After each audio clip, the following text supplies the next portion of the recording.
Bom dia, irmãos. Esse é um dia festivo para nós. Não é exagero afirmar que no domingo pela manhã, o primeiro dia da semana, o fundamento do cristianismo foi estabelecido pelo Pai, pelo Filho e pelo Espírito Santo.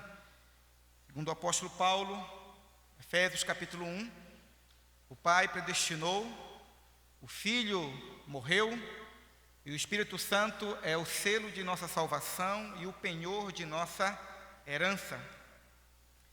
E nós estamos aqui, irmãos, em temor e tremor diante do Senhor, na certeza de que a mensagem que o próprio Cristo deu para aquelas mulheres para anunciarem, essa mensagem alcançou o nosso coração e continuará alcançando o coração de milhares e milhões de pessoas até que Cristo venha. Quero convidar os irmãos, então, para a nossa meditação nesta manhã, que os irmãos abram juntamente comigo Isaías capítulo 53. Nós leremos esse capítulo todo, irmãos. É um texto completo, belíssimo. É a anunciação do Evangelho. É o Evangelho profetizado através dos lábios e da pena de Isaías. Alguns irmãos ficaram felizes porque da última vez que eu preguei com o óculos do nosso irmão Mauri, e eles disseram que foi o óculos que deu certo, né? Nós vamos ver hoje pela manhã se esse teste passa. Vamos lá então, irmãos. Isaías 53, leitura alternada das Sagradas Escrituras. Quem creu em nossa pregação e a quem foi revelado o braço do Senhor?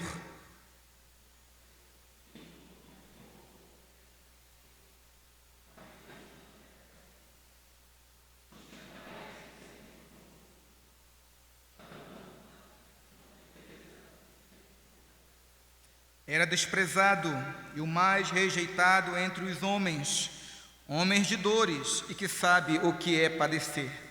E como um de quem os homens escondem o rosto, era desprezado e dele não fizemos caso.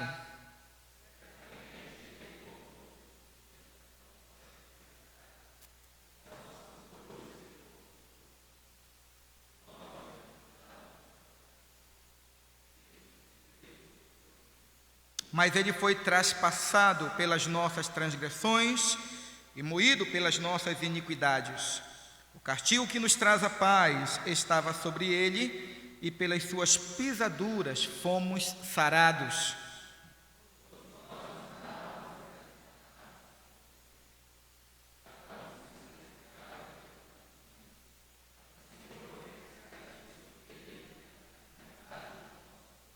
Ele foi oprimido e humilhado, mas não abriu a boca.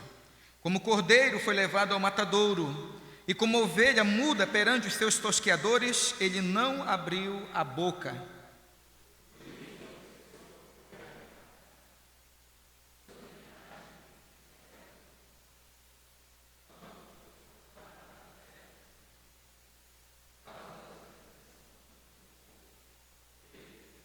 Designaram-lhe a sepultura com os perversos, mas com o rico esteve na sua morte, posto que nunca fez injustiça, nem dolo algum se achou em sua boca.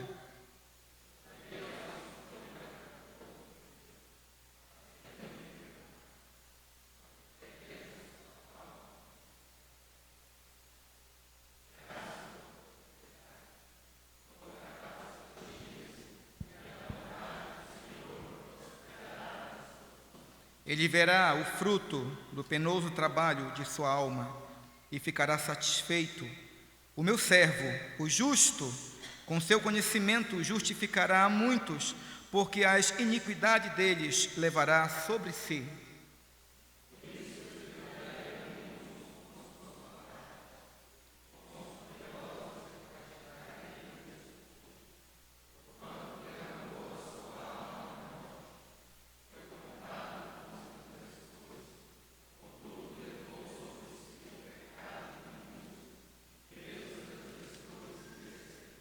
Amém, irmãos. Oremos ao Senhor. Senhor nosso Pai, nós graças te damos e louvamos o teu nome por esta palavra.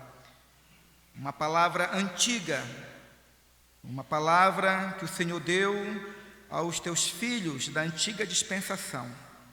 Eles foram nutridos quanto à vinda do Messias. Eles esperaram que a gloriosa promessa dada aos pais se concretizasse, Senhor. No tempo determinado, o teu filho veio, realizou a obra que o Senhor designara, e agora, amado Deus, nós estamos na tarefa de meditarmos e anunciarmos esta tão grande salvação que tem alcançado aqueles que o Senhor escolheu desde a fundação do mundo. Dá, Senhor, que neste dia, neste domingo, no dia no qual Cristo ressuscitou dentre os mortos, que essa palavra antiga seja renovada na nossa mente e no nosso coração, que sejamos tocados por este Evangelho, Pai, pré-anunciado, e que esta mensagem compreendida, amado Pai, além de servir como um elemento para confirmar a nossa fé, que seja conteúdo e argumento para anunciarmos esta tão grande salvação a outras pessoas que jazem nas trevas e que necessitam se encontrar com esse Jesus Cristo. Pai, é o que nós te pedimos, para o nosso bem e, acima de tudo, para a tua glória, no nome de Cristo Jesus. Amém. Anunciado desde o jardim do Éden, confirmado a Abraão, Isaque e Jacó, simbolizado, ritualizado e profetizado em Moisés, anunciado, profetizado em Isaías, indicado por João Batista, Jesus, o Filho de Deus, veio a este mundo como um simples homem, mas nas suas palavras e as suas ações, tudo quanto ele foi e fez, anunciava que ele era mais, muito mais, infinitamente mais do que um mero homem, um simples ser humano.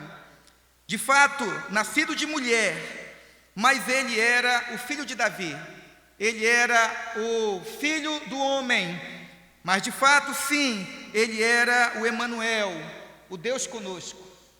Aquele que o próprio profeta diria que dele haveria de surgir um reino que governaria não somente sobre Israel, mas sobre toda a humanidade.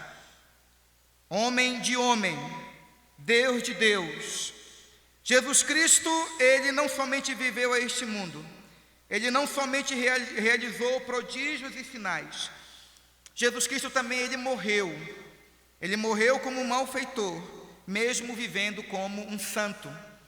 Ele morreu como um dos mais vis homens da sua época, mas ninguém nunca viu um homem tão piedoso, um homem tão santo, um homem tão justo como este Jesus, que se relacionava com todos, a ninguém rejeitava e falava como quem tinha autoridade. Suas palavras e suas ações justificavam o que muitas pessoas percebiam e que as autoridades romanas e as próprias autoridades também judaicas não tinham sabedoria para perceber. Ele era o próprio Deus encarnado, ele era o filho de Davi, ele era o Cristo, o Messias, aquele que viria para resgatar Israel de seus pecados. Ele viveu e morreu, mas essa não é simplesmente a sua história. Enquanto todos esperavam que o fim da história do homem Jesus pudesse ser então o sepulcro no domingo da ressurreição, ou no domingo, ou no primeiro dia da semana, aqueles que engendraram pensamentos maldosos a respeito do homem Cristo não atinavam e nem percebiam que o domingo comum, o primeiro dia da semana, seria relembrado e seria reconhecido, e seria rememorado, e seria mais uma vez lembrado no decurso das gerações como o primeiro dia da semana, o dia no qual Jesus Cristo ressuscitou. O mataram, ele foi alvo exatamente da maldade dos seres humanos, por pensamentos e sentimentos maus, eles o prenderam. Toda sorte de maldades e dores imprimiram sobre o seu corpo, mas as Escrituras Sagradas dizem que ele não abriu a boca. É verdade que na sua alma, os sentimentos, a tristeza, o abatimento, a solidão na cruz o amedrontavam, porque ele era verdadeiramente homem. Mas ele, mesmo diante da dor, mesmo diante do horror da cruz e da solidão da cruz, ele disse ao Pai: mas que não seja a minha vontade, mas a tua vontade. O evangelho tão belo que nós lemos no Novo Testamento, e hoje nós temos possibilidade clara de entendermos tudo aquilo que Jesus Cristo fez e falou pelas lentes dos evangelhos. Este evangelho, ele não foi criado por Jesus. Ele não veio a este mundo a partir das palavras de João Batista que apontou para ele dizendo: este é o Cordeiro de Deus que tira o pecado do mundo. Esta boa nova, este novo evangelho que encantou multidões, e muitos eram arrebatados para ouvir os ensinos de Jesus Cristo, não foi algo inédito que Deus trouxe ao mundo a partir do nascimento de Cristo, ou efetivamente a partir daquele momento quando ele esteve lá naquela reunião diante dos judeus, na sinagoga, quando ele leu o evangelho de Isaías. Observem, o evangelho de Isaías, e disse: o Espírito do Senhor está sobre mim, pelo que me ungiu a pregar as boas novas aos quebrantados. Não foi neste momento que o evangelho veio ao mundo, não foi neste momento que o evangelho foi criado, não foi neste momento que Jesus teve consciência da sua messianidade, ou que ele criou o conceito de Messias e o aplicou a si. Este evangelho, essa boa nova, já havia sido pré-anunciado desde a criação dos nossos primeiros pais. Desde quando Adão e Eva pecaram contra o Senhor, e mesmo quando eles fugiram da presença de Deus, quando Adão e Eva andavam desgarrados, cada um pelo seu caminho, aprove a Deus chamar os nossos pais e fazer a mais bela promessa a respeito de um Salvador. O próprio Deus disse à serpente que da descendência da mulher nasceria um que esmagaria a sua cabeça. O Senhor mata um animal, o Senhor derrama sangue, o Senhor cobre a nudez de Adão e Eva, e de lá até Isaías, essa mensagem, ela é ratificada, ela é confirmada, e conteúdo revelacional é agregado à palavra de que a mulher conceberia e daria à luz a um filho, e esse filho esmagaria a cabeça da serpente. Neste processo histórico, irmãos, de Adão e Eva até Jesus Cristo, quando essa mensagem do evangelho é pré-anunciada no Antigo Testamento, está a pessoa de Isaías. Isaías, ele é o profeta que Deus escolhe especialmente no Antigo Testamento para falar a respeito do Salvador. Ele fala coisas maravilhosas a respeito do Filho de Deus antes que Cristo viesse a este mundo. E é aí que nós, então, nos situamos no capítulo 53 deste profeta. Ele diz, irmãos, que a pregação do Evangelho, que a anunciação do Evangelho, que a revelação do Filho de Deus, que a presença do Messias traria sobre o seu próprio povo, sobre a sua própria nação, perplexidade. Ele também diz no Isaías 53, irmãos, que este Messias, que este servo sofredor, ele faria uma obra gloriosa, embora que todos não dessem o devido valor a princípio a respeito de sua obra, mas o servo sofredor, no tempo determinado pelo próprio Pai, realizaria a sua obra e veria os frutos do penoso trabalho de sua alma. Isaías então 53, irmãos, ele é nada mais, nada menos do que o evangelho profetizado. É o evangelho pré-anunciado, Observemos, Isaías 53 é a anunciação da semana da Páscoa. Isaías 53 é a anunciação de todo o sofrimento, de todas as angústias que Jesus Cristo passaria antes que ele viesse a este mundo e anunciasse e trabalhasse e por fim entrasse em Jerusalém para viver e morrer e por fim ressuscitar para a nossa justificação. Diante dessas afirmações, irmãos, nós fazemos uma pergunta para os irmãos então.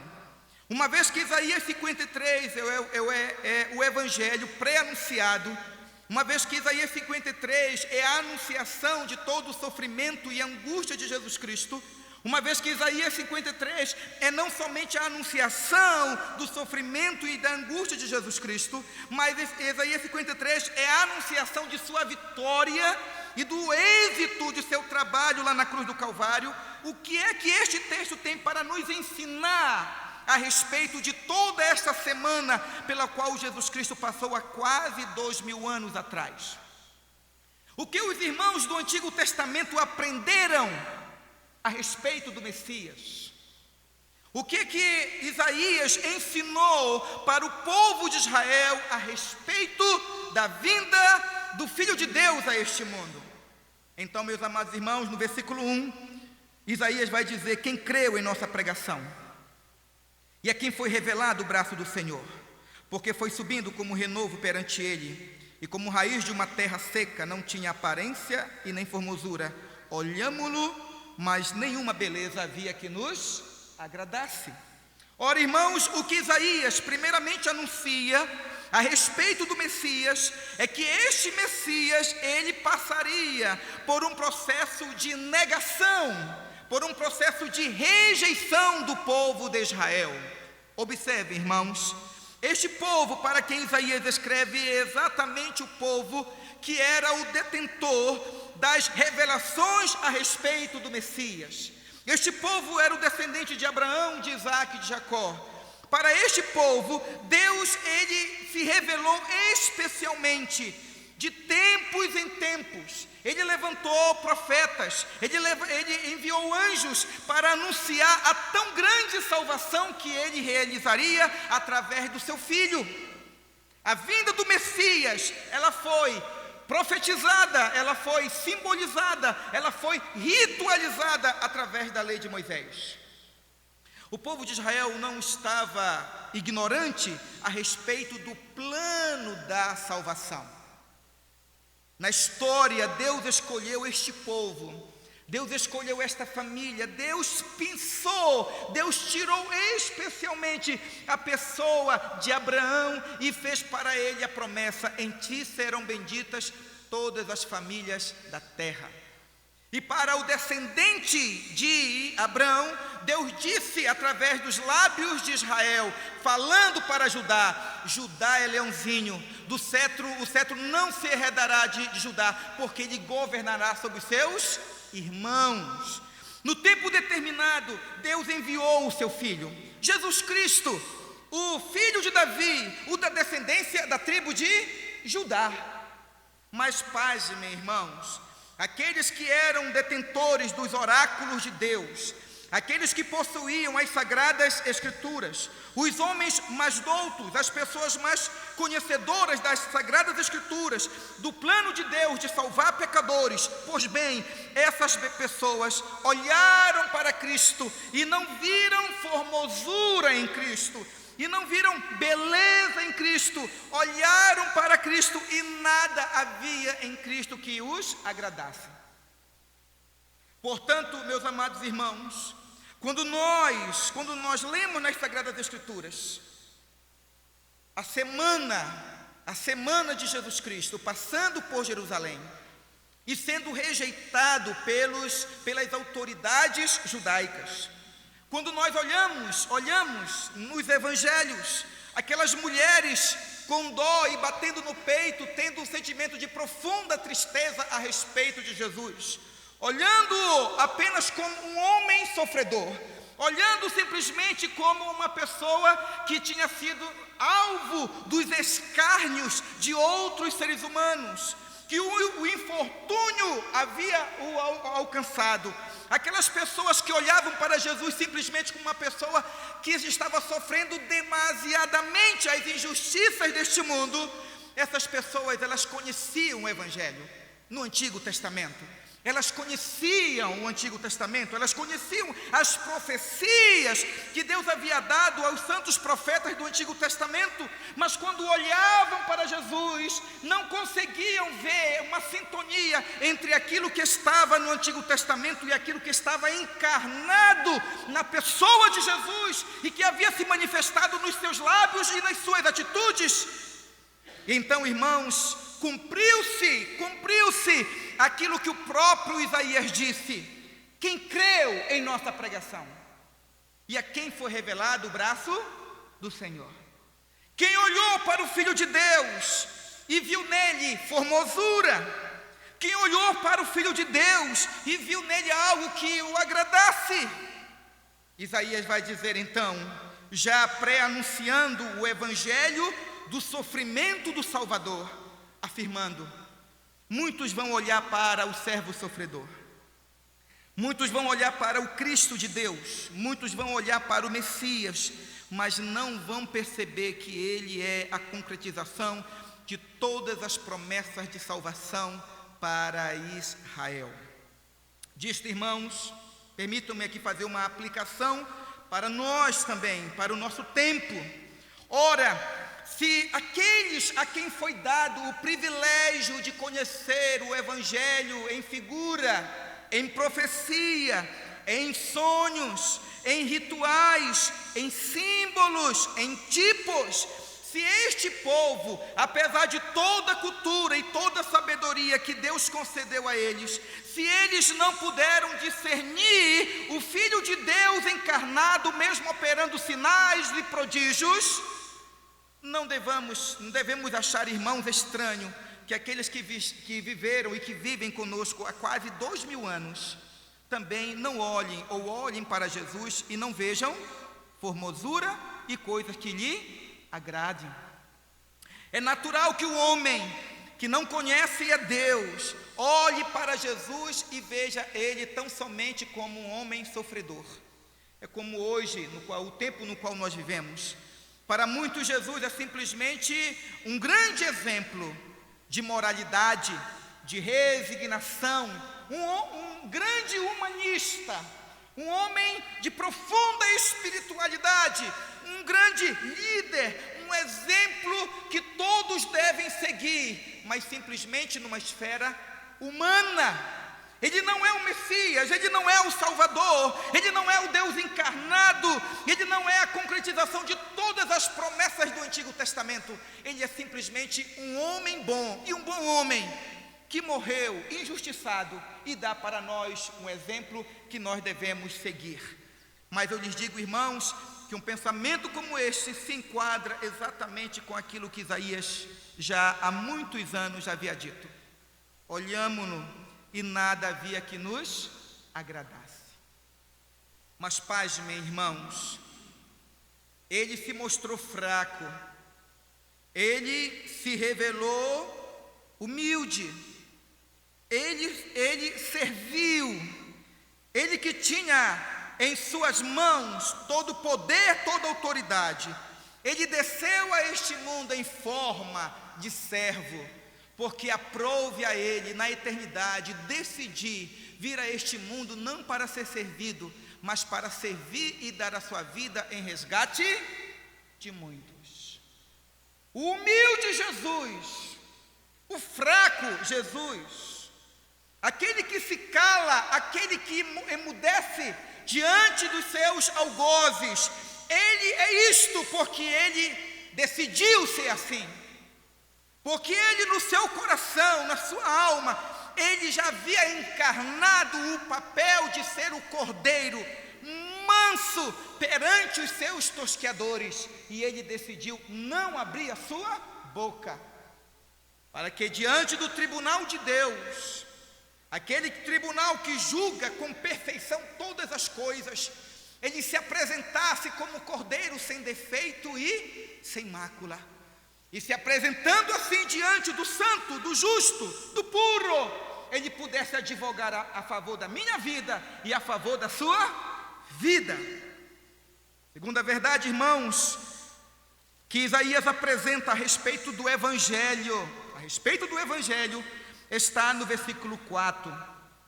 Certamente ele tomou sobre si as nossas enfermidades, e as nossas dores ele levou sobre si, e nós o reputávamos por aflito, ferido de Deus e oprimido, mas ele foi transpassado pelas nossas transgressões, e foi moído pelas nossas iniquidades, e o castigo que nos traz a paz estava sobre ele, e pelas suas pisaduras nós fomos sarados. Qual o trabalho que Jesus Cristo realizou lá naquela cruz? O que estava na sua mente? O que estava no seu coração? O que ele intencionava realizar quando ele mesmo disse: ninguém tira a minha vida, ninguém tira a minha vida, pelo contrário, eu voluntariamente a dou.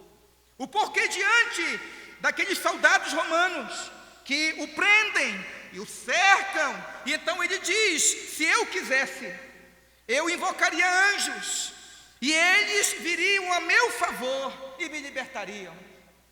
E por que ele assim não o faz? Porque ele voluntariamente se entrega. Porque mesmo sabendo que no colegiado apostólico haveria de traí-lo, por que que ele, mesmo assim, ele chama todos na mesa da fraternidade? E porque ele a todos congrega e a todos ama, e mesmo diante daquele que já anteriormente o havia traído, ele pega o pão, ele umedece o pão no vinho e coloca na sua boca, e ele não se afugenta, e ele não corre, e ele não fica indignado diante de tudo aquilo pelo qual ele estava passando, iria passar. Ora, irmãos, certamente os benefícios, os interesses de Jesus estavam para além do seu sofrimento. Observem isto. É preciso que haja um estímulo grandioso, é preciso que haja um interesse grandioso para que uma pessoa se decida por passar por determinados sofrimentos. Uma pessoa que mesmo sabendo que passará pelas angústias do inferno, e que voluntariamente caminha para a direção dessas angústias, essa pessoa tem que ter um interesse sobremaneiramente elevado, para que diga assim: eu vou sofrer, eu desejo sofrer, porque para além do sofrimento existe coisa melhor, coisa superior a tudo pelo qual eu vou passar. Mas então tu dirás: pastor, que coisa mais excelente é essa que Jesus aspirava? Não se enganem, irmãos, o que Jesus desejava não era a ressurreição. Por mais que a ressurreição seja uma coisa maravilhosa, um espetáculo diante dos olhos, mas Jesus não fitava a ressurreição. Jesus não tinha diante dos seus olhos como estímulo, observe, Jesus não tinha diante dos seus olhos como estímulo ele ser elevado ao lado de Deus Pai Todo-Poderoso. O que Jesus tinha em sua mente não era a condição, como diz as Escrituras, que lá na cruz do Calvário ele colocou debaixo dos seus pés todo o principado e potestade, triunfando sobre eles lá na cruz. Jesus não tinha interesse em relação a isto. Jesus não estava interessado naquilo que Paulo iria escrever, que o seu nome está acima de todo nome, porque ele é Rei dos reis e Senhor dos senhores. Jesus não estava interessado em nada disto, irmãos. Então tu dirás: em que Jesus estava interessado? O que o fez sofrer?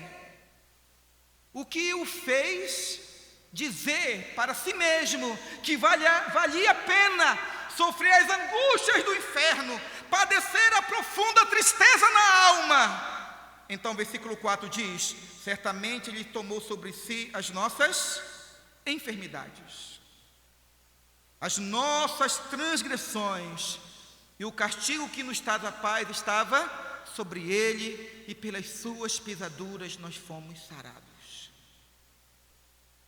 O motivo de Jesus Cristo, irmãos, era a minha cura e a sua cura.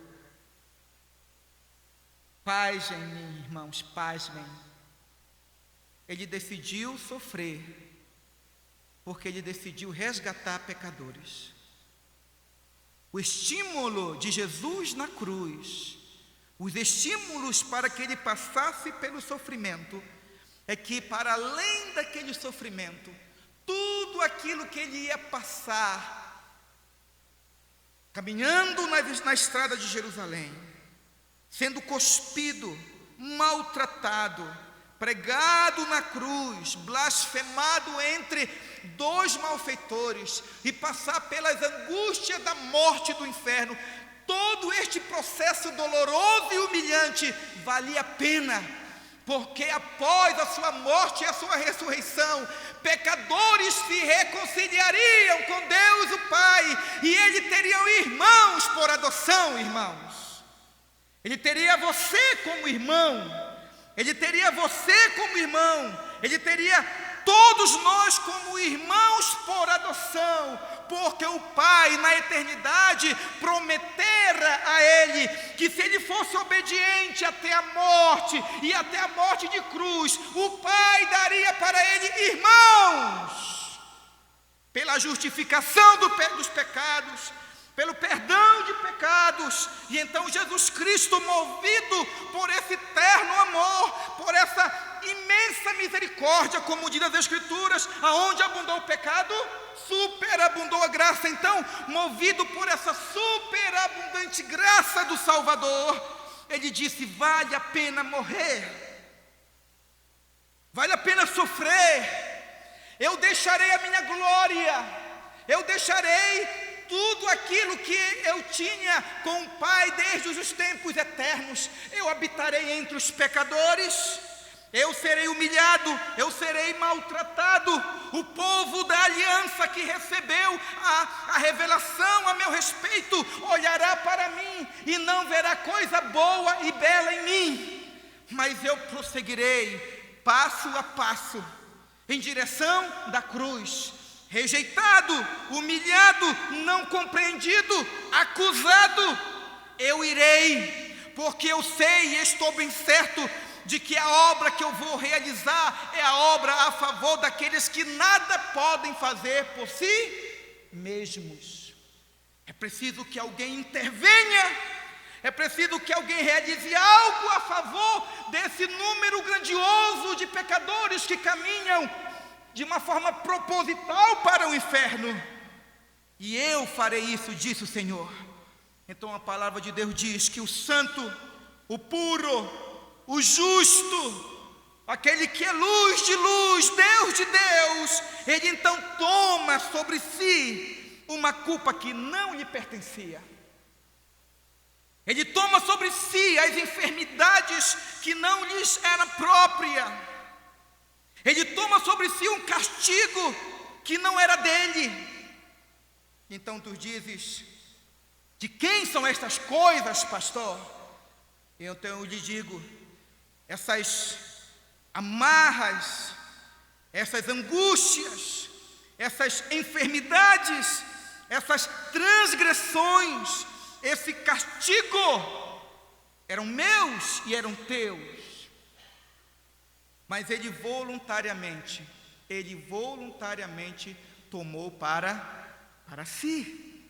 Esta foi a obra. Observe, irmãos, que quando nós lemos esse texto em Isaías, parece que nós estamos lendo o Novo Testamento, mas era o Novo Testamento, porque aqui nós temos o Evangelho profetizado por Isaías. Então, irmãos, a pergunta que nós nos fazemos agora é outra. Uma vez que o Filho de Deus será rejeitado pelo povo da aliança, uma vez que o Filho de Deus, a despeito de ser rejeitado, ele toma sobre si as nossas enfermidades, qual era a condição desses que serão favorecidos pela obra de Jesus?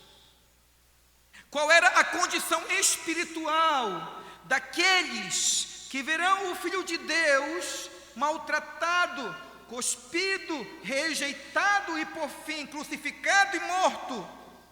Versículo 6 diz então, irmãos: e todos nós andávamos desgarrados, como ovelhas, cada um se desviava pelo caminho, mas o Senhor fez cair sobre ele a iniquidade de nós todos.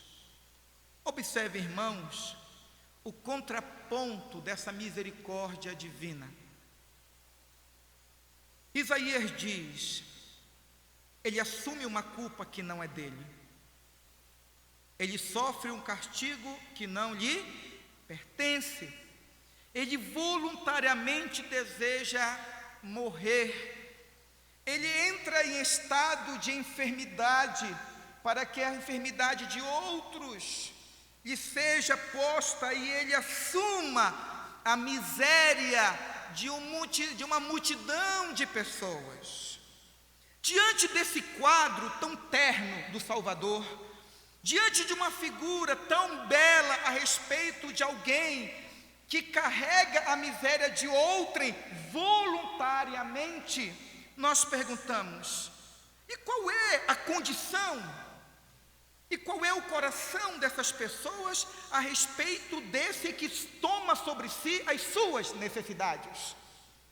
O versículo 6 diz: e todos nós andávamos desgarrados como ovelhas. Meus amados irmãos, isso ainda mais avulta a obra de Jesus Cristo na cruz do Calvário. Porque a favor de quem ele morre? Ele morre a favor de pessoas que estão desgarradas. Observem, ele morre a favor de pessoas que não estão no caminho dele. Ele morre a favor de pessoas que não estão sintonizadas com a vontade dele. Ele morre a favor de pessoas que não têm interesse nele. Ele toma a enfermidade de pessoas que não estão interessadas que as suas próprias enfermidades sejam curadas. Ele morre a favor de pessoas que são transgressores da lei de Deus.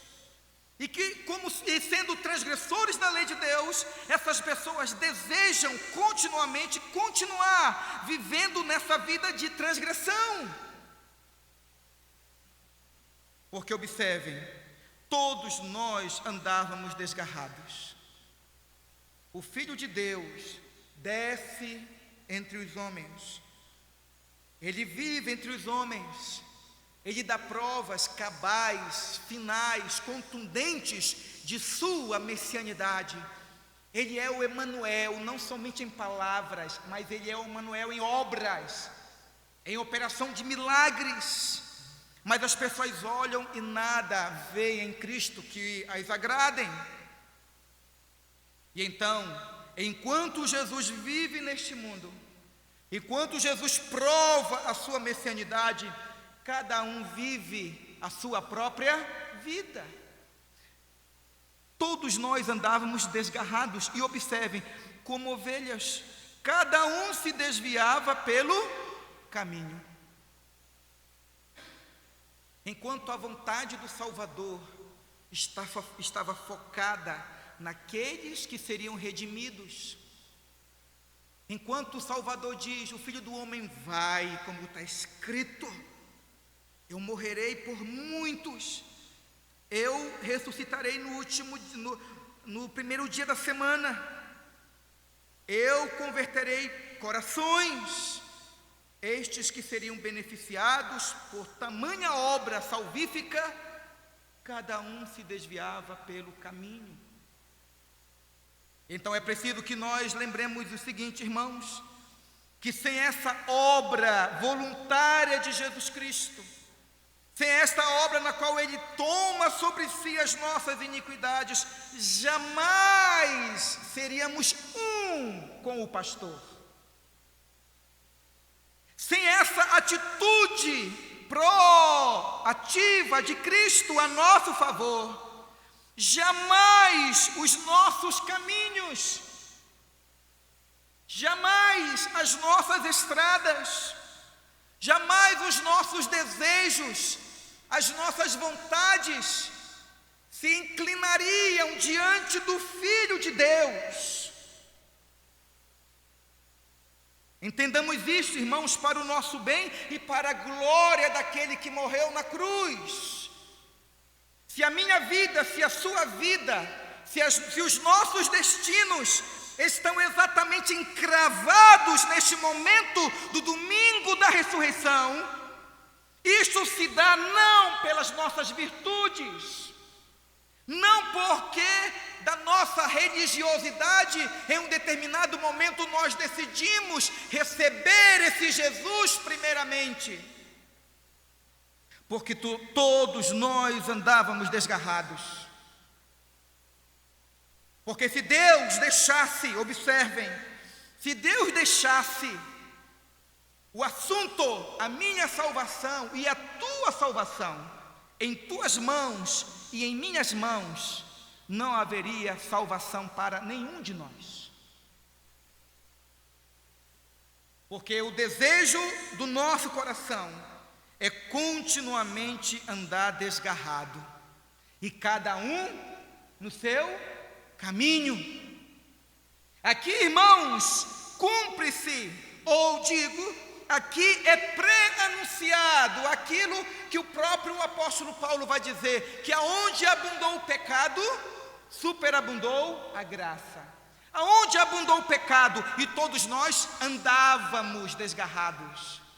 Vocês percebem o sentido do verbo? O verbo dá a ideia de continuidade. Andávamos quer dizer que o nosso sistema de vida, o nosso comportamento diário, os valores que norteavam a nossa vida, o nosso pensar, o nosso sentir, os nossos relacionamentos eram valores que nos distanciavam cada vez mais do Salvador e das outras pessoas. Mas, observe, irmãos, conjunção adversativa, mas o Senhor fez cair sobre ele a iniquidade de nós todos. Foi aqui que mudou a minha vida e a sua vida. Foi a partir desse momento que mudou a minha história e a sua história. Se Deus não intervisse na minha história e na sua história, irmãos, nós continuaríamos desgarrados. Nós não estaríamos aqui neste domingo da ressurreição para celebrarmos a vitória de Cristo sobre a morte. Mas se estamos, e se nós nos alegramos, e se nós olhamos para Jesus, e nós olhamos e o vemos para além de um homem maravilhoso, para além de um homem sábio, para além de um grande líder, para além de uma pessoa extremamente religiosa, e se nós olhamos para ele como o Filho de Deus, o encarnado, o Emanuel, a concretização de todas as profecias do Antigo Testamento, que ele é o Salvador, ele é o Messias, tudo isso se dá, irmãos, porque ele tomou sobre si as nossas enfermidades. Embora o nosso coração continuamente desgarrado para com a vontade do Pai. Alguém dirá assim: e quem pensou nisto? Quem planejou isto? Quem decidiu nos salvar quando estávamos desgarrados? Quem acalentou no coração salvar pecadores? Quem exerceu misericórdia diante de um quadro impossível de salvação, uma vez que todos nós andávamos longe da presença de Deus? Quem ordenou ao Filho, quem predestinou o Filho para ser Cordeiro de Deus que tira o pecado do mundo? Quem enviou esse Filho de Deus para morrer pelos nossos pecados? Quem deu para ele o Espírito de santidade? E quem o capacitou para a obra que ele deveria realizar entre os homens? Quem o glorificou e quem o honrou e o fez ressuscitar dentre os mortos e disse: ei, assenta-te à minha direita, e eu colocarei os teus inimigos por estrado dos teus pés. Quem realizou isso? O versículo 10, irmãos, vai dizer então: todavia ao Senhor agradou moê-lo. Observe, irmãos, mas digo, todavia ao Senhor agradou moê-lo. Uma frase semelhante, irmãos, está no versículo 6 também, que diz: e todos nós andávamos desgarrados, mas o Senhor fez cair sobre ele a iniquidade de nós todos. Observemos, irmãos, que aqui há uma clara distinção entre o servo sofredor e Deus. Aparentemente, parece que aqui existe duas realidades distintas, dois seres distintos. Mas nós sabemos, irmãos, à luz do Novo Testamento, o que nós temos aqui é nada mais, nada menos do que o Pai e o Filho. O Filho é o servo sofredor, e o Senhor, Deus o Pai, é aquele que agradou-se de moer o Filho, ou é aquele que mesmo diante do nosso coração desgarrado, aprove a Deus o Pai fazer cair em Jesus, o Deus o Filho, todos os nossos pecados. Todos os nossos pecados. Portanto, irmãos, em nossas orações, no sentimento de gratidão que brota na nossa alma a respeito da tão grande salvação que nos alcançou, é preciso que nós sejamos precisos, claros em nossas orações. Quem planejou tudo aquilo pelo qual Cristo passou neste mundo?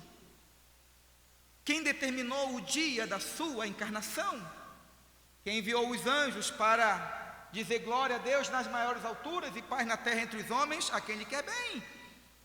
Quem no dia do seu batismo ou do batismo de Jesus Cristo deu uma palavra de ordem ao Espírito que viesse sobre Jesus, o Emanuel, e realizasse prodígios e sinais maravilhosos diante dos homens? Foi Deus o Pai, irmãos. Vocês estão lembrados o que Paulo escreve em Efésios capítulo 1? Bendito o Deus e Pai de nosso Senhor Jesus Cristo, que nos abençoou com toda sorte de bênçãos espirituais nas regiões celestiais em Cristo, o qual nos escolheu nele antes da fundação do mundo, para sermos santos e irrepreensíveis perante ele, e em amor nos predestinou para ele, para a adoção de filhos. É isso que diz Efésios? Pois bem, irmãos, aqui está o evangelho escrito por Paulo, agora, anteriormente, pré-anunciado e escrito por Isaías, quando Isaías diz: todavia ao Senhor, o Deus Pai, agradou moê-lo. Foi o Pai que planejou a nossa salvação. Foi o Pai que desejou dar a Jesus, o Deus Filho, irmãos por adoção. O Pai agradou-se de moer o seu Filho. Foi o Pai que conduziu a história, como diz Paulo, que Jesus nasceu na plenitude dos tempos. Foi o Pai que organizou tudo. Observe, irmãos, foi o Pai que mexeu na história da humanidade, que disse: levanta a Síria, e depois disse: a Síria será abatida pela Assíria. E depois, quando a Síria levantou-se, e Deus então fez com que ela caísse sobre as mãos pesadas da Babilônia. E quando a Babilônia estava demasiadamente soberba, Deus fez se levantar o Império Medo-Persa. E depois dos Medo-Persas vieram os gregos. E dos gregos vieram após isso os romanos. E quando Cristo vem a este mundo, a fala, a língua comum era o grego, e debaixo de uma cultura chamada de cultura greco-romana. Jesus evangelizou a todos, os apóstolos evangelizaram a todos, evangelizaram na língua hebraica, evangelizaram na língua latina, evangelizaram na língua grega. O evangelho foi escrito em grego, o evangelho alcançou todas as nações, porque as nações liam esta língua. Então todo esse plano, essa organização histórica, na qual Jesus Cristo vem e habita entre os homens, e tem um espaço favorável para a disseminação do Evangelho.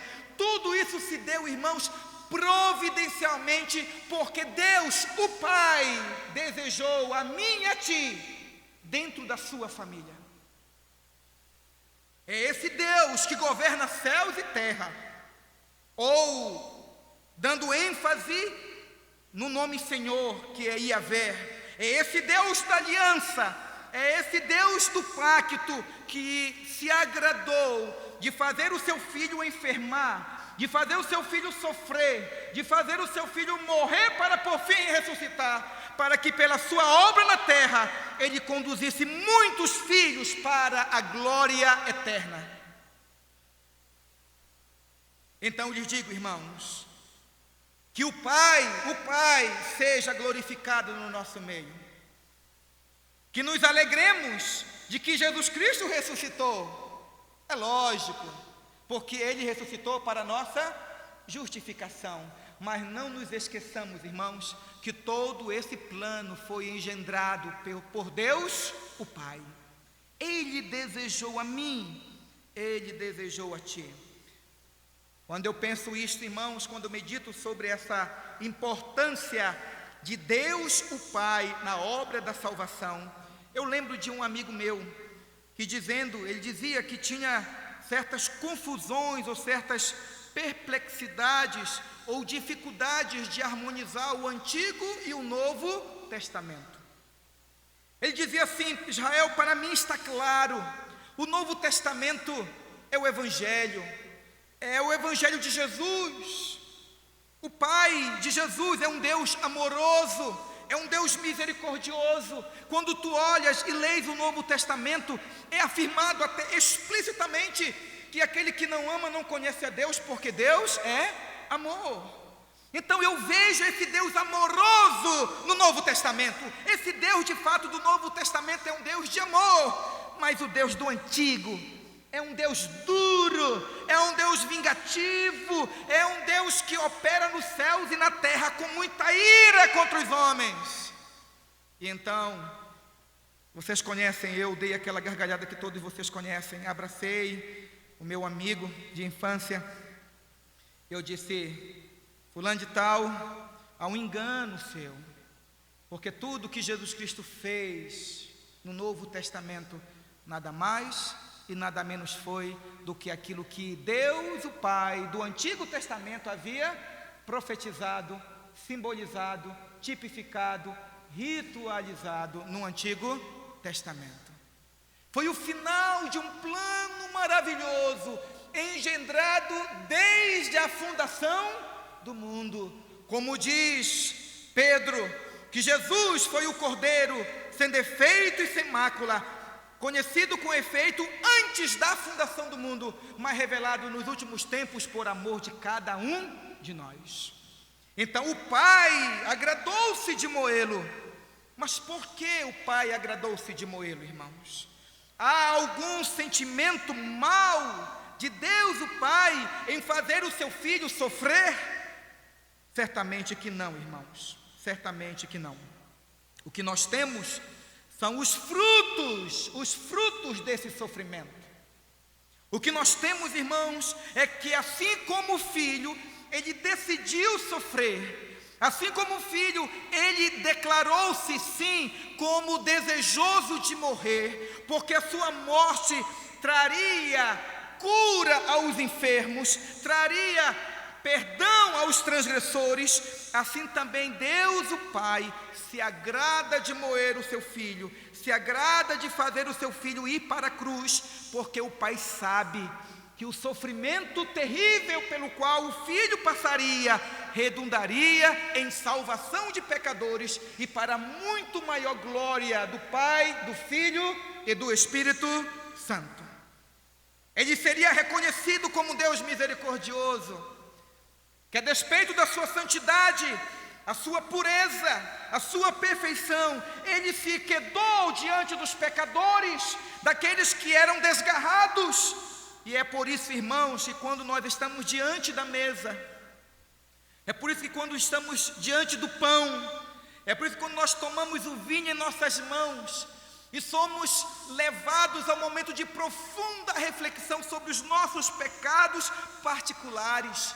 E quando olhamos para a cruz, e quando vemos o Filho de Deus morrendo, sendo imolado a nosso favor, e quando nós lembramos que aquela morte, ela não foi um planejamento isolado dos fariseus, que não foi uma maldade planejada, pré-concebida dos romanos, mas foi um plano eterno de Deus o Pai para a nossa justificação.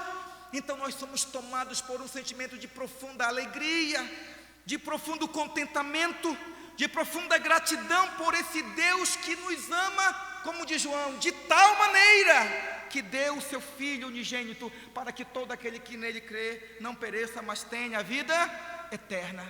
Ele viu as tuas lágrimas, Ele viu as minhas lágrimas, Ele viu o teu coração grato, Ele viu as tuas emoções à flor da pele e disse: então eu me agrado de moer o meu filho, então eu me agrado de conduzir o meu filho para a cruz, então eu me agrado de fazê-lo sofrer, então eu me agrado de que ele cumpra perfeitamente a minha lei e esteja debaixo do castigo da lei, porque aqueles que outrora viveram desgarrados serão atraídos pela cruz do meu filho. Ora, irmãos, não foi isso que ocorreu com a minha vida e com a sua vida? Não foi a cruz que te atraiu? Não foi o amor do Salvador que enterneceu o teu coração e o meu coração? Não foi a visão do puro, do santo e do justo morrendo pelo pecador, pelo miserável, por aquele que anda desgarrado, que no caso sou eu e és tu, que fez com que o teu coração se voltasse para Deus o Pai em arrependimento? Tu te lembras naquele dia, quando a cruz foi apresentada para você?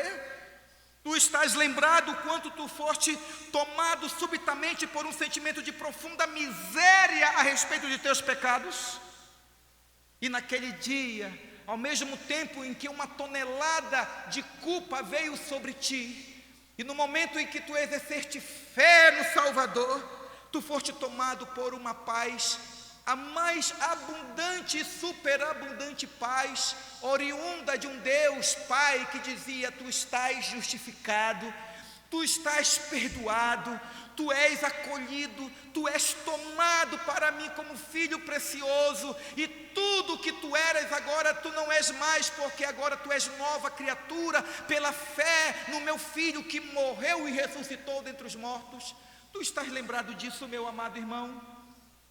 Pois bem, é neste sentido, é neste âmbito de conversão e arrependimento, de colhida dos frutos do sofrimento do Salvador, que o versículo 10 diz: todavia ao Senhor agradou moê-lo. O Pai agrada-se pelos frutos do sofrimento do seu Filho. Aí então nós perguntamos: e quais são os sentimentos do Salvador a respeito dessa obra? Permitam-me, irmãos, voltar para que os irmãos vejam a lógica do texto. A pregação do Evangelho não seria aceita por todos. Jesus morreu pelos nossos pecados. Jesus morreu pelos nossos pecados, mesmo nós estando desgarrados. Esse plano foi um plano do Pai. Versículo 10, ainda no final, vai dizer: quando der ele a sua alma como oferta pelo pecado, verá prosperidade e prolongará os seus dias, e a vontade do Senhor prosperará nas suas mãos. Ele verá o fruto do penoso trabalho de sua alma e ficará satisfeito. O meu servo, o servo sofredor, o justo, com seu conhecimento justificará muitos, porque as iniquidades deles levará sobre si. Agora, Isaías nos mostra, irmãos, que o Filho de Deus, o servo sofredor, ele está feliz com a obra que ele realizou ou que ele realizaria. Primeira verdade do texto: a vontade do Senhor prosperará nas suas mãos. Quando eu leio esse texto, irmãos, essa parte das Escrituras, o que eu vejo?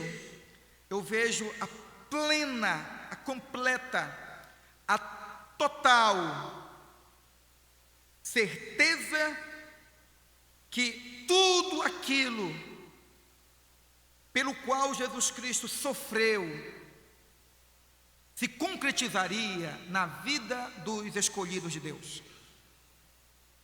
A palavra de Deus diz: e a vontade do Senhor prosperará em suas mãos. O que quer dizer a vontade do Senhor prosperará nas mãos do Filho de Deus?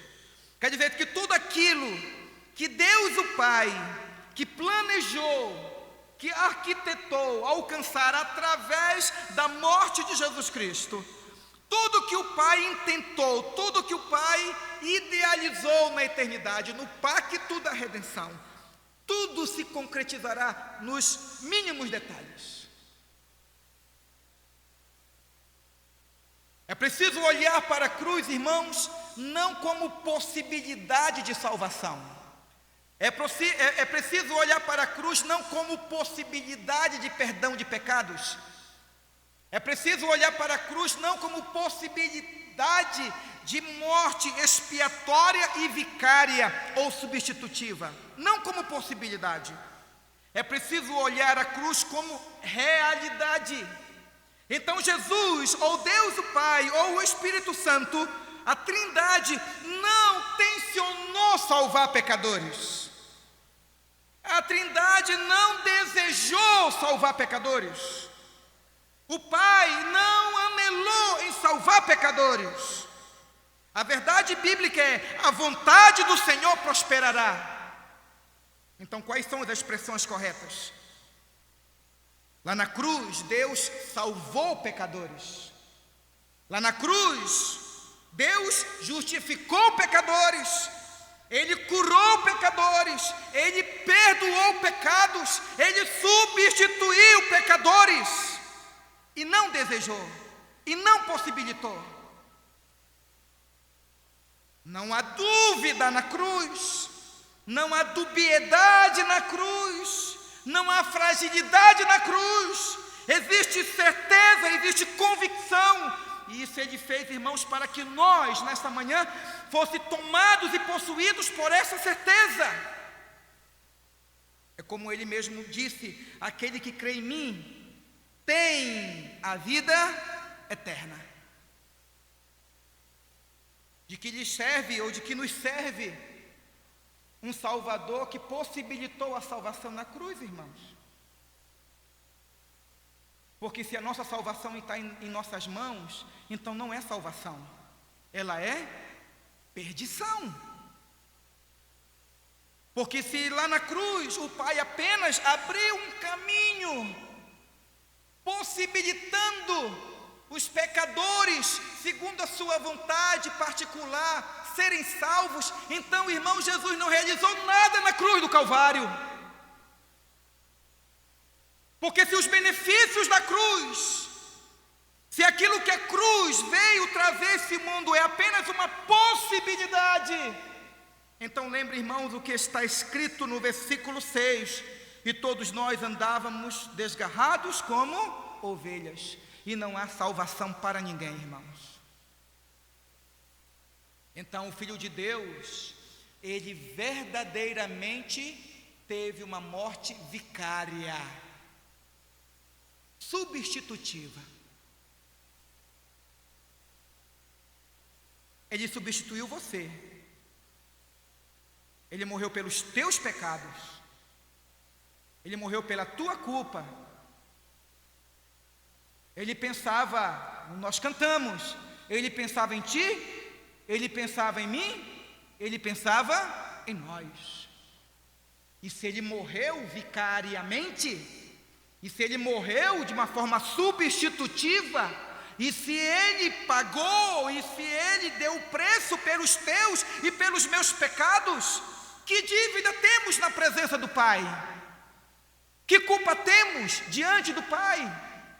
Nenhuma. quer seja dívida e quer seja culpa, porque Ele nos substituiu. É nesse sentido, então, irmãos, que aqui diz que Deus, o Pai, Ele ficará satisfeito, Ele está feliz, Ele está alegre, Ele está jubiloso, Ele está pleno de convicção, porque tudo aquilo que Ele intencionou através da morte de Cristo, toda a vontade do Pai prosperará nas mãos do Salvador, irmãos. E o que é isso na prática? É a minha vida, é a sua vida. A obra de Cristo tem prosperado, irmãos, porque o próprio Cristo, através da cruz, tem chamado você para a graça salvadora. Essa prosperidade é exatamente cada um dos eleitos que Deus chama para pertencerem ao seu pequeno rebanho. Tu te encontras aqui, tu lês o texto e te percebes aqui. Eu sou a vontade do Senhor que prosperou na vida de Cristo. Mas é isso que quer dizer. Versículo 11 vai dizer então, irmãos: Ele verá o fruto do penoso trabalho de sua alma e ficará satisfeito. Qual é o sentimento de Jesus Cristo hoje? Qual é o sentimento de Jesus Cristo hoje, diante de tudo aquilo que Ele passou? Hoje. Observe, porque preciso lembrar, irmãos, trazer à memória o que foi que Jesus Cristo passou em terra, entre nós. A palavra de Deus diz, diante da mesa, que Ele diz: tenho desejado ansiosamente comer convosco esta Páscoa antes do meu sofrimento. Ansiosamente, tenho desejado ansiosamente. Pergunto-lhes: Jesus já estava sofrendo diante da mesa da Santa Ceia? Certamente que sim. Porque toda ansiedade, irmãos, é sofrimento na alma. Quando Ele vai, irmãos, para o Monte das Oliveiras, a palavra de Deus diz, irmãos, que Ele ora tão intensamente que o seu suor se torna como gotas de sangue. Olha o grau de sofrimento do Filho de Deus. Ele então verbaliza uma das mais profundas palavras que são impossíveis de serem explicadas e traduzidas. A minha alma está profundamente triste até a morte. Vejam, irmãos, o sofrimento de Jesus Cristo. Agora nós lemos, versículo 11: Ele verá o fruto do penoso trabalho de sua alma e ficará satisfeito. O Jesus sofredor, o Jesus angustiado, o Jesus sofrendo as dores e os sofrimentos do inferno, agora Ele está satisfeito, irmãos. A pergunta: Ele está satisfeito com o quê? O texto diz: com o penoso trabalho de sua alma. E olha até as palavras que Isaías usa: o trabalho foi penoso. O trabalho foi penoso. Você já assistiu a história de Jesus Cristo, que foi filmada por Mel Gibson? E às vezes algumas pessoas acham que foi demasiado, né, aquelas demonstrações dos açoites que Jesus Cristo levou, né? Mas retratam, não fielmente, mas muito próximo do sofrimento físico que Jesus Cristo passou. Pois bem, ele tem consciência do trabalho penoso, do seu sofrimento angustiante da sua alma e do seu corpo, mas ele ficará satisfeito. E ele ficará satisfeito por quê, irmãos? Por 3 motivos. Primeiro, o servo justo, com o seu conhecimento, justificará a muitos. Primeiro benefício: o seu trabalho será penoso, mas muitos daqueles que estavam desgarrados, aqueles que viviam em transgressões, muitos que viviam no pecado, muitos daqueles que não viam a beleza do Salvador, esses, a partir da sua morte, a partir da sua ressurreição, teriam uma percepção agora clara de que aquele que sofrera na cruz, daquele que havia sido morto, como sendo um vil homem, nada mais era do que o Filho de Deus, o puro, o santo, e pelo arrependimento dos seus pecados, e pela palavra simples de dizer, ele era justo, ele era puro, ele era santo e eu sou pecador.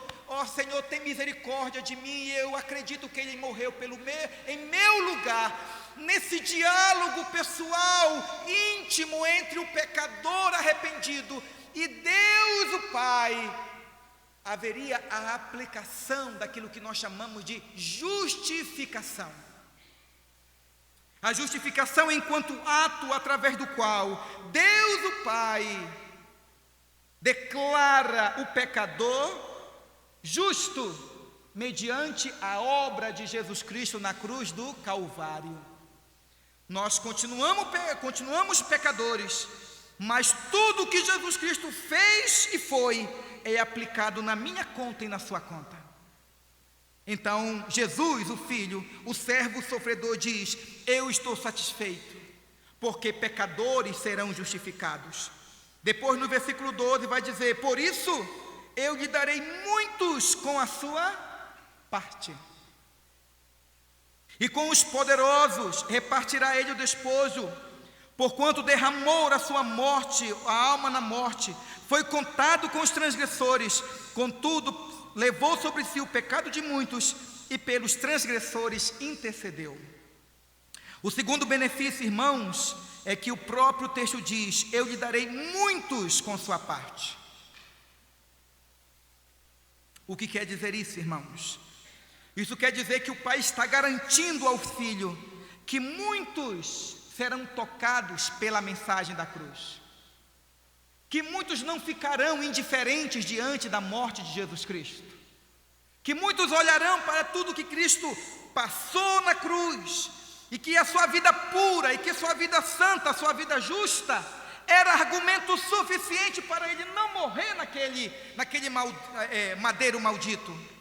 E a partir dessa percepção de que ele era o puro, de que ele era o santo, de que ele era o justo, a partir dessa compreensão de que ele não merecia morrer, e que se nós merecíamos morrer, a partir disso, muitos seriam tomados como aqueles que seriam resgatados através do seu sofrimento.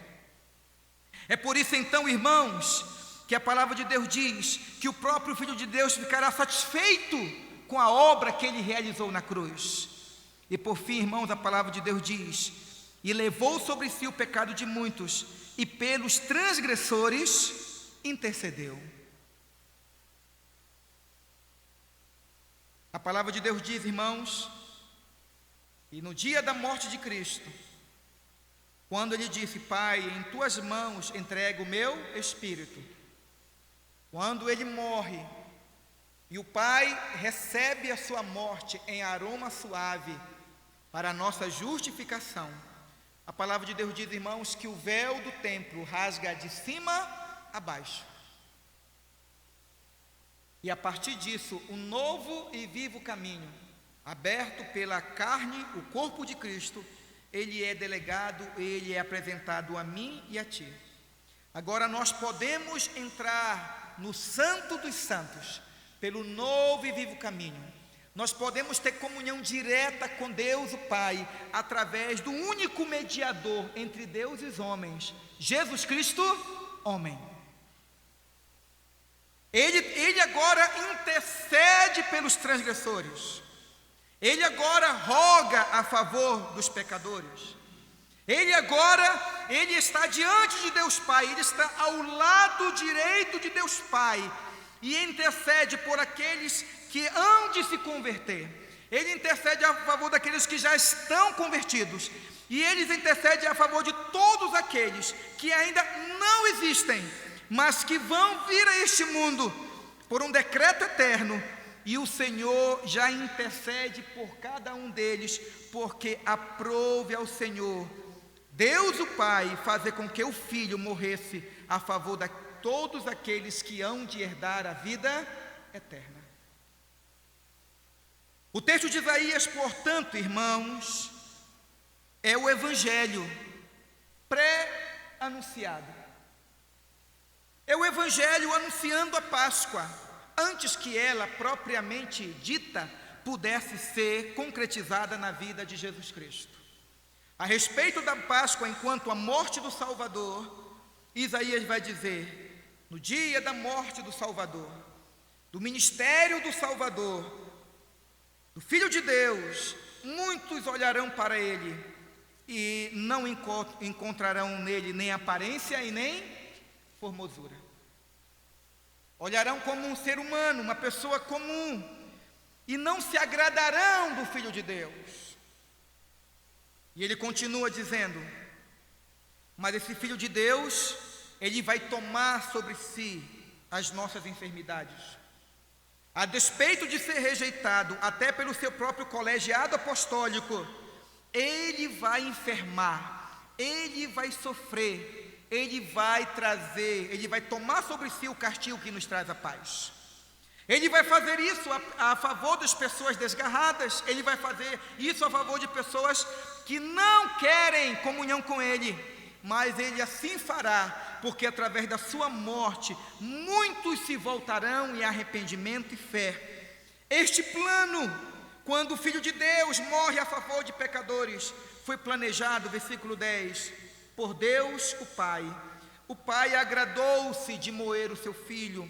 O Pai agradou-se de levar o Filho à cruz, porque o Pai sabe que a sua vontade de salvar pecadores prosperará através da obra de Jesus Cristo. Este Jesus, morto na cruz do Calvário, ele ficará satisfeito com a sua obra, apesar do grande sofrimento que acarretará na sua alma e no seu corpo. Ele está satisfeito por tudo aquilo que o seu sofrimento haveria de gerar ou tem gerado. A justificação, a vida eterna e depois a intercessão a favor daqueles que o Pai escolheu antes da fundação do mundo. Que coisa maravilhosa, irmãos, é quando nós lemos uma profecia como essa e percebemos que essa profecia, que foi proferida anos e anos antes da morte de Jesus, se concretizou perfeitamente na vida do Senhor Jesus Cristo. Isso deveria fazer, irmãos, e deve fazer com que nós tenhamos um sentimento de profundo respeito e tenhamos um sentimento de profunda reflexão nesses últimos dias. Porque Cristo morreu na cruz, não por infortúnio, mas por uma vontade particular, pessoal, de fazer prosperar a vontade de Deus o Pai de nos salvar para sermos filhos por adoção. Fechemos nossos olhos, irmãos, e oremos ao Senhor. Senhor nosso Pai, nós graças te damos por este evangelho profetizado. Graças te damos, Senhor, porque não faltou aos irmãos do Antigo Testamento a orientação necessária a respeito do plano da salvação. A despeito da incredulidade dos seres humanos, a despeito do comportamento desgarrado da humanidade, aprove ao Senhor planejar a vinda do teu Filho Jesus entre os homens, homem de dor e que sabe o que é padecer, homem rejeitado e humilhado, a despeito de todos os sinais e prodígios operados pelo Senhor Jesus Cristo. O povo de Israel não o viu como Messias, como um cordeiro, até que ele ressuscitasse dentre os mortos, Pai. Até os próprios apóstolos titubeavam a respeito da própria figura de Jesus Cristo. Mas o certo é que ele ressuscitou, Pai. E para neste dia nós nos reunimos para lembrar disso. E aqui nós estamos lembrando do seu ministério terreno, do seu sofrimento, das suas angústias, do penoso trabalho de sua alma, e o quanto Jesus Cristo está satisfeito com os resultados de sua obra. Os frutos, amado Deus, da obra de Cristo na cruz somos nós. A alegria de seu sofrimento reside na nossa conversão. E nós clamamos, amado Pai, que no nome do Senhor Jesus Cristo, que o Senhor nos dê a graça de perseverarmos nesse caminho, nessa fé, amado Pai. Que anunciemos em tempo e em fora de tempo a tão grande salvação que nos alcançou. Que nunca nos esqueçamos, Pai, que o plano foi engendrado por Deus o Pai, que o Filho amorosamente se colocou também neste plano, e o que o Espírito Santo que habita no nosso coração também desejou fazê-lo prosperar através da cruz de Cristo, Pai. Alegra o nosso coração, Senhor, na certeza de que os nossos pecados foram perdoados, de que nós fomos justificados e que Jesus Cristo intercede a nosso favor ao lado do Senhor, até que o Senhor nos leve para o teu reino celestial. Clamamos a ti, Senhor, por aqueles que ainda não foram chamados. Clamamos pelos nossos irmãos que o Senhor ama e que ainda estão desgarrados, cada um pelo seu caminho. Desperta-nos, Senhor, para a realidade que eles serão chamados através da cruz que habita no nosso coração e é testemunhada através dos nossos lábios, Senhor. Que eles também sejam poderosamente e graciosamente resgatados, assim como nós um dia também o fomos, Senhor, para que chegue o dia em que haja um só rebanho e um só pastor. Ó Pai, é assim que nós oramos, gratos por tudo, no nome de Cristo Jesus. Amém, Senhor. Amém.